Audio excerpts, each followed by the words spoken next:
Hi, hello friends. Welcome back to Lone Wolf. Part 1 பார்த்தாச்சு. Let's quickly move on to Part 2. லேனி screw டிரைவரை கொண்டு வந்து அவங்களுடைய அம்மா கிட்ட கொடுக்குறாங்க, ஹீரோயின் கிட்ட. ஹீரோயினும் ஸ்க்ரூ டிரைவரை வச்சு எவ்வளவோ தோண்டு வெளியில் வந்துடலாம் அப்படின்னு ட்ரை பண்ணுறாங்க. ஒரு கையில் அடிபட்டிருக்கு, இருந்தாலும் அவங்க ட்ரை பண்ணிகிட்டே இருக்காங்க. எப்படியாச்சும் நம்ம தோண்டி, அதாவது டோரு கீழேருந்து இறங்கி ஆப்போசிட் சைடில் ஏறிடலாம் அப்படின்னு சொல்லிட்டு. சடனாக இந்த இடத்துல ஒரு ட்விஸ்ட். லேனி வந்து சொல்கிறாங்க, அப்பாவோட ஃப்ரெண்டு மறுபடியும் வீட்டுக்குள்ளே வந்துட்டுருக்காரு அப்படின்னு. உடனே ஹீரோயின் கேட்குறாங்க, நீ டோரை லாக் பண்ணியா இல்லையான்னு. இல்லை, நான் வெளியில் போயிட்டு ஸ்க்ரூ டிரைவர் எடுத்து வரும்போது டோரை நான் லாக் பண்ணல அப்படின்னு. சரி, நீ உடனே மேலே போய் பெட்ரூம் டோரை லாக் பண்ணிவிடு. அந்த ஆள் வந்து நல்லா, he is not a good man, so நீ போயிட்டு லாக் பண்ணிவிடு அப்படின்னு சொல்கிறாங்க. இந்த லேனின்ற பொண்ணு ஓடி போய் மேலே பெட்ரூமில் ரூம் லாக் பண்ணிக்கிறாங்க. உடனே இந்த பர்சன் உள்ளே வராரு. உள்ளே வந்துட்டு ஹீரோயின் கிட்ட பேச ஆரம்பிக்கிறாரு. அதாவது டோருக்கு அந்த சைடு அவர் நின்றுட்டுருக்காரு, டோருக்கு இந்த சைடு ஹீரோயின் நின்றுட்டுருக்காங்க. ஹீரோயின் வந்து கேட்குறாங்க, என்னோட ஹஸ்பண்ட் எங்கே அப்படின்னு. உன்னோட ஹஸ்பண்ட் என்னோட வீட்டில் தூங்கிட்டு இருக்கான் அப்படின்னு. சரி, நீ எதுக்கு இப்போ வந்த, தயவு செஞ்சு வீட்டை விட்டு வெளியில் போ அப்படின்னு. அதெல்லாம் நீ என்கிட்ட சொல்லாத, பிகாஸ் உன்னோட ஹஸ்பண்ட் என்கிட்ட கடன் வாங்கியிருக்கான். அந்த கடனை நான் வசூல் செய்யாமல் விட மாட்டேன். நான் நேராக உன்னோட பொண்ணுக்கிட்ட போயிட்டு உன் பொண்ணை என்ன பண்ணுறேன் பார் அப்படின்னு சொல்லிட்டு மூவ் பண்ணுறாரு. உடனே இந்த ஹீரோயின், இல்லை நீ அவசரப்பட்டு எங்கேயும் போகாத, வெயிட் பண்ணு, என்னோடய ஹஸ்பண்டுக்கு இந்த விஷயம் தெரிஞ்சால் உன்னை அவ்வளோதான் சும்மா விட மாட்டார், அவன் எந்திரிக்கிறதுக்கே 2 நாள் ஆகும், அதெல்லாம் இல்லை, நான் எதுக்கும் உன் பேச்சை கேட்கணும் அப்படின்ட்டு இவர் மறுபடியும் பெட்ரூம் போகிறதுக்கு ஸ்டெப்ஸ் ஏறுறாரு. ஹீரோயின் அந்த இடத்துல யோசிக்கிறாங்க, ஏதாச்சும் பண்ணியிருந்தாலும் ஸ்டாப் பண்ணும், because he is not a good man அப்படின்னு சொல்லிட்டு. மறுபடியும் ஹீரோயின் வந்து அந்த பர்சனை கூப்பிட்றாங்க, ஹஸ்பண்டோட ஃப்ரெண்டை. அந்த ஆள் பேர் ராபி. ஓகே, ஃப்ரெண்டை கூப்பிட்றாங்க, வா உங்ககிட்ட ஒரு விஷயம் சொல்லணுன்னு. அந்த ராபியும் இறங்கி வராரு. ஆக்சுவலாக என்ன நடக்குதுன்னா, இதுக்கு முன்னாடி சீனில் ஹீரோயினை வந்து அவங்களுடைய ஹஸ்பண்ட் கொண்டு போய் ரூமில் தள்ளுறாரு. தள்ளின உடனே ஒரு சின்ன பொட்டலம் ட்ரக்ஸ் வேணும்னே அந்த ஹீரோயின் கிட்ட கொடுத்துட்டு கதவை சாத்திடுறாரு. ஹீரோயின் வந்து she is trying to change, இந்த கெட்ட பழக்கத்தை விட்டு அவங்க அதை விட்டு வெளியில் வந்துட்டாங்க. பட் நீ மட்டும் எப்படி உன்னை நீ சரி பண்ணிக்கலாம், இந்த ஹேபிட்டை விட்டு எப்படி நீ வெளியில் வரலாம், வேணும்னே மறுபடியும் அடிக்ட் பண்ணணுங்கிறது தான் அந்த ஹஸ்பண்டோட ஒரே எய்ம். ஹீரோயினுக்கு மறுபடியும் அந்த ட்ரக் பார்சலை உள்ளே போடுறாரு. மறுபடியும் ட்ரக்ஸ் யூஸ் பண்ண ஆரம்பிக்கட்டும், மறுபடியும் அடிக்ட் ஆகிட்டும் அப்படின்னு சொல்லிட்டு அப்படி ஒரு கெட்ட எண்ணம்.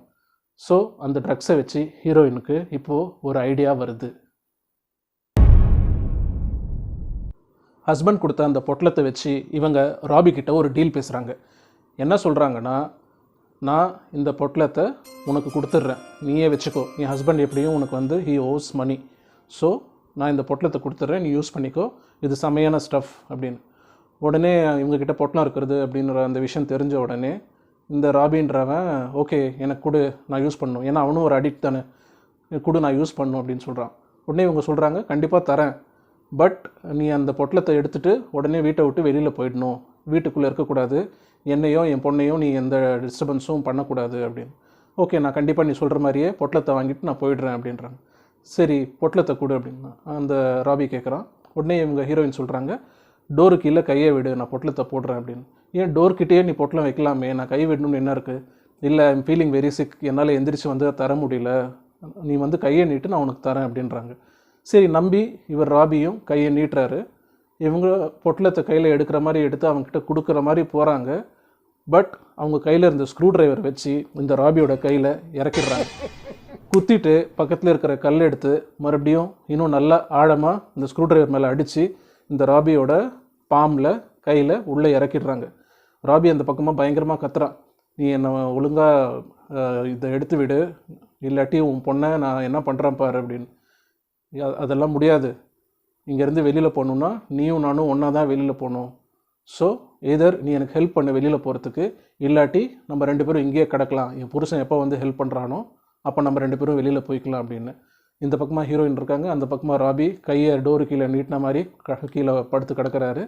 கையில் ஆழமாக இந்த ஸ்க்ரூ டிரைவர் குத்தி இருக்கு. இப்போது ராபி அந்த பக்கம், ஹீரோயின் இந்த பக்கம். நம்ம ஃப்ரெண்ட் கேரக்டர்னே சொல்லலாம் ராபிக்கு, ஃபார் ஈஸி ஐடென்டிஃபிகேஷன். அந்த ஃப்ரெண்ட் எவ்வளவோ கத்துறான், கூச்சல் போடுறான், கெஞ்சுறான். பட் ஹீரோயின் வந்து அவன் பேச்சை கேட்க மாட்டுறாங்க, உனக்கு தேவைடான்ற மாதிரி அப்படியே விட்டுட்டு அவங்க ரூமில் அவங்களோட வேலை பார்த்துட்ருக்காங்க, எப்படி வெளியில் வரலாம் அப்படின்னு சொல்லிட்டு. கொஞ்சோண்டு ஆல்கஹால் இருக்குது அந்த ரூமில், பழைய ஆல்கஹால், அதை மட்டும் கொஞ்சம் குடிச்சிட்டு மறுபடியும் இவங்க தோண்ட ட்ரை பண்ணுறாங்க. உடனே இந்த ஃப்ரெண்ட் கேரக்டர் ஆப்போசிட் சைட்லேருந்து சொல்கிறான், நியூஸில் வந்து சொல்லிட்டு இருந்தாங்க இந்த மாதிரி பயங்கரமான ஒரு புயல் வரப்போகுது அப்படின்னு சொல்லிட்டு. நான் வேறு உன்னோட வீட்டு கதவை ஓப்பன்லேயே விட்டுட்டேன், எனக்கு ரொம்ப குளிருது, ப்ளீஸ் ஹெல்ப் பண்ணு அப்படின்னு. இல்லை இல்லை அதெல்லாம் ஹெல்ப் பண்ண முடியாது, நீ குளிர்லேயே சாவு அப்படின்னு சொல்கிறாங்க. என்னது என்னை சாக சொல்கிறேன் அப்படின்ட்டு இவன் ரொம்ப ஃபீல் பண்ணுறான். ஃபீல் பண்ணிவிட்டு இப்போது அவன் மைண்டில் ஒரு பிளான் போடுறான். என்னென்னா, ஹீரோயின் ரொம்ப ஸ்ட்ராங்காக இருக்காங்க ஃபிசிக்கலி, இவங்கள மென்டலாக நம்ம எப்படியாச்சும் பிரேக் டவுன் பண்ணலாம், அப்போ தான் நம்ம வந்து இங்கேருந்து எஸ்கேப் ஆக முடியும்னு சொல்லிட்டு, உன்னோட ஹஸ்பண்ட் என்கிட்ட உன்னை பற்றி நிறைய சொல்லியிருக்கான், நீயும் பயங்கரமாக ட்ரக் அடிக்ட் ஆகி ரீஹேபுக்கெலாம் போய் ட்ரீட்மெண்ட் எடுத்த, அதுக்கப்புறமா தான் உனக்கு சரியாச்சுன்னு அவன் சொன்னான். இதெல்லாம் நானும் கோத்ரூ பண்ணியிருக்கேன். ரீஹேப்பில் சும்மா ஹோப்புன்னு சொல்லிவிட்டு நம்மக்கிட்டேருந்து பணம் வாங்கிட்டு நம்மளை குணப்படுத்திட்டோன்னு சொல்லி வெளியில் அனுப்புவாங்க. வெளியில் அனுப்பி கொஞ்ச நாளில் மறுபடியும் நம்ம ட்ரக்ஸ் அடிக்க ஆரம்பிச்சிருவோம். மறுபடியும் சேம் ஓல்ட் ஷிட்டி லைஃப் தான். உனக்கும் அதுதான் நடக்க போகுது பாரு. நீயும் கொஞ்சம் நேரத்தில் இந்த ரூமில் இருக்கிற அந்த ட்ரக்ஸ் எடுத்து நீயும் யூஸ் பண்ண வைப்பார் அப்படின்றாங்க. உடனே ஹீரோயின் அழுகுறாங்க, இல்லை இல்லை நான் அதெல்லாம் யூஸ் பண்ண மாட்டேன்னு. உடனே இவன், எனக்கு வந்து உன்னோட வீக்னஸ் நல்லா சென்ஸ் பண்ண முடியுது, நீயும் எப்படியும் கொஞ்சம் நேரத்தில் அந்த ட்ரக்ஸ் அடிப்பாருன்னு. ஏன்னா இவனோட இன்டென்ஷன் எப்படியாச்சும் ஹீரோயினை ட்ரக்ஸ் அடிக்க வைக்கணும்னு.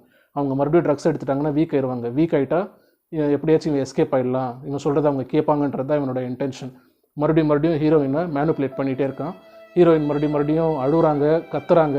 பட் நான் வந்து ட்ரக்ஸ் எடுக்க மாட்டேன், நான் I am not a bad person like you, நீ தான் வந்து சின்ன பொண்ணுங்களெல்லாம் மொலஸ்ட் பண்ணுற, உன்ன மாதிரி நான் கிடையாதுன்னு.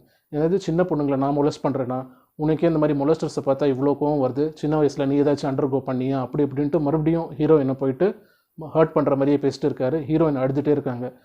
உடனே என்ன நடக்குது, இமீடியட்டாக ஒரு இடி இடிக்குது. இடி இடித்த உடனே கரண்ட் போயிடுது. இடி இடித்த உடனே கரண்ட் கட் ஆகிடுது.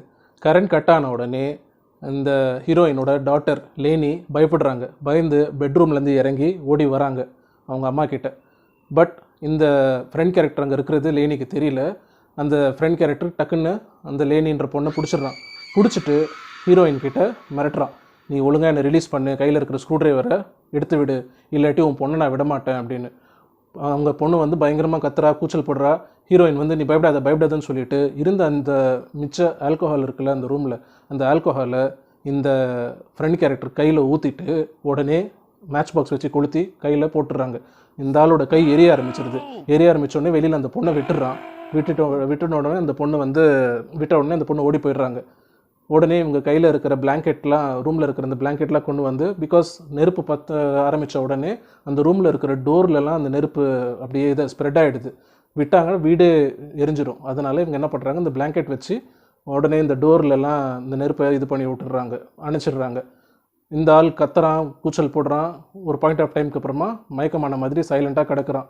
இவங்களும் கீழேருந்து கத்துறாங்க, லேனி வெதர் ரொம்ப ஒஸ்ட் ஆகிட்டே போகுது, நீயும் சூடாரு, பேபியையும் ஃபுல்லாக பிளாங்கெட் போட்டு கவர் பண்ணி வை.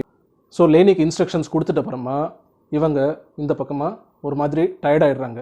ஆப்போசிட் சைடில் அந்த ஃப்ரெண்ட் கேரக்டர் அவன் கையில் ஸ்க்ரூ ட்ரைவர் ஏற்றி, அதுக்கப்புறமா இப்போது கையை எரித்து, ஆள் இருக்கானா இல்லையானே தெரியல, சைலண்ட்டாக அவன் கிடக்கிறான். இந்த சைடு இவங்களும் ஒரு மாதிரி ஆகிடுறாங்க. இவங்களுக்கும் அந்த எஃபெக்ட் இருக்கும்ல, ஏன்னா இவங்க கையிலையும் ஆணி ஏறி இருக்குது, நிறைய பிளட் லாஸ் ஆகிருக்கு, அதுவும் இல்லாமல் எதுவும் சாப்பிடல, குடிக்கலை. ஆன் டாப் ஆஃப் தட் அழுதுருப்பாங்க, நிறைய எனர்ஜி வேஸ்ட் பண்ணியிருக்காங்க அந்த ஸ்க்ரூ ட்ரைவரை வச்சு தோண்டி எப்படியாச்சும் வெளியில் வந்துடலான்னு சொல்லிட்டு. இப்போது கடைசியாக இந்த ஃபயருக்கான இன்சிடெண்ட் இது எல்லாமே சேர்ந்து அவங்களையும் பயங்கரமாக அஃபெக்ட் பண்ணிடுது. அவங்களோட எனர்ஜி ஃபுல்லாக ட்ரெயின் அவுட் ஆகிடுது. ஸோ ஆப்போசிட்டில் அந்த ஆள் கிடக்கிறான். இந்த சைடு இவங்க ஒரு மாதிரி மயக்கமாயி ஆல்மோஸ்ட் கீழே போய் படுத்துடுறாங்க. Both are out for a while. கொஞ்ச நேரம் கழித்து இவங்க கண்ணு முடிச்சு பார்க்குறாங்க. ஒரு மாதிரி வெளியில் வெளிச்சமாக இருக்குது. பட் ஆப்போசிட்டில் இருக்கிற அந்த ஃப்ரெண்ட் கேரக்டர் பேச்சும் வச்சு இல்லாமல் கிடக்கிறான். கீழே வந்து கத்துறாங்க, லேனி ஹோப் யூ ஆர் சேஃப், குழந்தை வந்து கரெக்டாக பிளாங்கெட் போட்டு பாப்பாவை மூடி இருக்கியா, நீயும் சேஃபாக இருக்குன்னு நான் நம்புகிறேன் அப்படின்னு கீழே வந்து கத்துறாங்க. பட் லேனிக்கிட்டேருந்து எந்த ரெஸ்பான்ஸும் இல்லை. சரி, அவங்க எந்திரிச்சு நிற்கிறாங்க. இதுக்கு மேலே நம்ம பாடி ரொம்ப டயர்டாகிடுச்சு, நம்ம வந்து இந்த ட்ரக்ஸை நம்ம மறுபடியும் எடுத்தால் தான் கொஞ்சம் நமக்கு எனர்ஜெட்டிக்காக இருக்கும் அப்படின்னு சொல்லிட்டு ஒரு மாதிரி ட்ரக்ஸை யூஸ் பண்ண போயிடுறாங்க. பிகாஸ் ஒரு ரீஹேபுக்கு போயிட்டு அந்த கெட்ட பழக்கத்தை விட்டு வெளியில் வந்தவங்க மறுபடியும் அந்த சைடே போகக்கூடாது. என்ன ஆனாலும் சரி, மறுபடியும் அந்த சைட் போயிட்டாங்கன்னா அடிக்ட் ஆகிடுவாங்க. இவங்க எவ்வளவோ ட்ரை பண்ணுறாங்க, பட் அவங்களால முடியல. இப்போது அந்த ட்ரக்ஸ் நம்ம கொஞ்சம் அடித்தாதான் நம்ம இந்த ப்ராப்ளமை விட்டு வெளியில் வர முடியும், பாடிக்கு கொஞ்சம் எனர்ஜி கிடைக்கும், நம்ம நல்லா திங்க்கும் பண்ண முடியும் அப்படின்னு இவங்க நினச்சிடுறாங்க. நினச்சிட்டு அவங்க she is about to use it. அப்போது சடனாக பக்கத்தில் இருக்கிற அந்த பைபிளில் பார்க்குறாங்க. பைபிளோட சைடில் ஏதோ நோட் வெளியில் வந்த மாதிரி அவங்களுக்கு தெரியுது. அவங்க யூஸ் பண்ணல அந்த ட்ரக்ஸை. யூஸ் பண்ணுறதுக்கு முன்னாடி ஒரு நிமிஷம் பார்க்கும்போது அவங்களுக்கு தெரியுது. சரின்னு போய் அந்த பைபிளை ஓப்பன் பண்ணி பார்க்குறாங்க. இவ்வளோ நேரம் அவங்க பைபிளை வெளியில் தான் பார்த்தாங்க, ஓப்பனே பண்ணல. இப்போ ஓப்பன் பண்ணி பார்க்கும்போது ஒரு பேஜ்லேயும் டாலர்ஸ் இருக்குது, எக்கச்சக்கமான டாலர்ஸ். ஒரு பேஜ் சுற்றி திருப்பி பார்க்குறாங்க. எக்கச்சக்கமான பணம் இருக்குது. அந்த ஒரு பேஜ்லேயும் ஒட்டி வச்சுருக்காங்க அவங்களுடைய பாட்டி.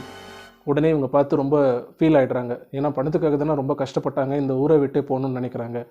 நெக்ஸ்ட்டு அந்த ஓப்பன் பண்ணி ஒரு வேர்ஸும் பார்க்குறாங்க, படிக்கிறாங்க.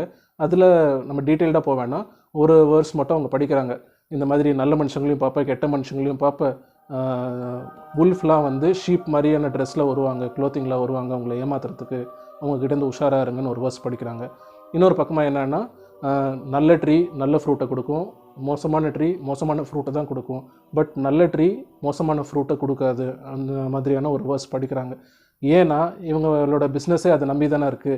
வெளியில் இருக்கிற அந்த ஆப்பிள் ஃபார்ம் தானே, அதில் இருக்கிற அந்த ட்ரீஸ்லேருந்து வர ஆப்பிளை வச்சு தானே இவங்க பட்டர் செஞ்சு அவங்களோட பிஸ்னஸ் இத்தனை நாளாக போயிட்டு இருந்தது.